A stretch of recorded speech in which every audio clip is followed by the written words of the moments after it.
I'm going to show you some life-saving science. Watch this. Heart disease is the #1 killer in the United States. Every 37 seconds, someone dies of heart disease.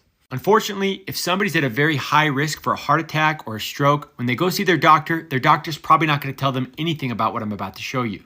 The liver produces something called bile. What does bile do? Bile is extremely important to our digestive system, and it helps break down fat.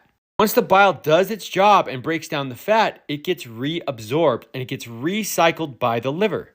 But when we have a lot of soluble fiber in our diet, that fiber will bind to some of the bile and actually push it out of the system with your poo.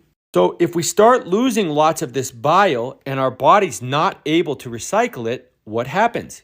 Can the liver just create more bile out of thin air? Of course not. The liver needs raw materials to make bile. The body is going to create more bile by using LDL cholesterol as the raw material to create the bile. LDL cholesterol is known as the bad cholesterol. It's the cholesterol we don't want to have. It's the cholesterol where if it's super high, we have a higher risk of heart disease. To protect the patient, the doctor often has to prescribe medications to lower cholesterol artificially, but those medications often have very unpleasant side effects. Whereas if you just eat more soluble fiber, the right kinds of fiber, then you can lower your cholesterol naturally.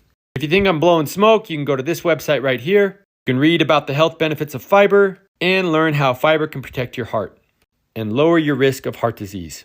Fiber is also amazing for diabetes, prediabetes, weight management, and a lot of other things. If you want to share this with your doctor, you can tell them to check out the PDR, the prescriber's digital reference, or the physician's desk reference. And you can find natural fiber supplements that will lower LDL cholesterol as well as are often better than statin medications. So to lower LDL cholesterol and your risk of heart disease, eat more fiber. On my page, I've pinned videos about the importance of fiber, and I even have a playlist called Fiber and Fasting.